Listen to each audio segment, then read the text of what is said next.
So what's the hit to the budget?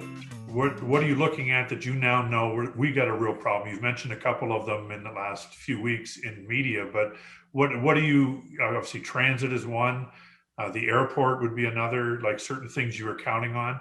Just a quick overview of that. Yeah, so if we just get down to the bottom line, it's about $12 million from the pure city side. But in addition to that, we've got to factor in losses at the tunnel and the airport. We're still working through precisely what that means, but you can imagine it's going to add probably $3 or $4 million at least to that number. And so regardless of the fact that only 400 people a day are going through the tunnel, that traffic's down about 90%, you still need staff to maintain. There still are very complicated systems that are moving air and they're expensive to run.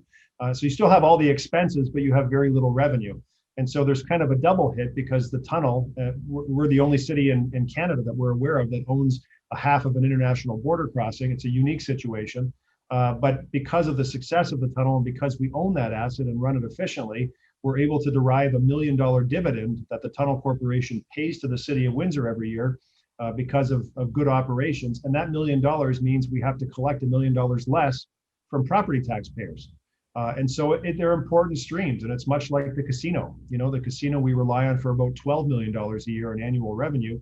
That's almost dried up now. And so that's, again, $12 million that if we don't make cuts, we would have to raise taxes by up to 3%. And I don't think there's any appetite to do that. And so we're really, we've undertaken a lot of things internally to try and keep expenses low, to cut where we can cut and really try and bring the numbers down on the expense side, recognizing that our revenues are going to be different and we have to make sure that we're not putting ourselves in a position where we're going to pass a big burden back onto the taxpayers. And fortunately, John, we were in a position because of diligent financial planning and prudent financial principles over the last 15 years that we were able to weather the storm, and we are able to weather the storm in a way that many other cities, including Toronto and Vancouver, cannot. Are you giving credit to that last mayor of yours? Well, listen, I think council, or maybe it was the council because you're part of that too. Well, it was, it takes leadership and it takes everyone to row in the same direction to accomplish something. So there's no doubt I give credit to the last mayor. I remember my material when I ran for office and was elected in 2006. I told residents, I agree with the financial track that we're on, and you have my commitment to stay on that course. And I was elected in 2006 by saying that, and that's exactly whatever I said I was going to do, I did.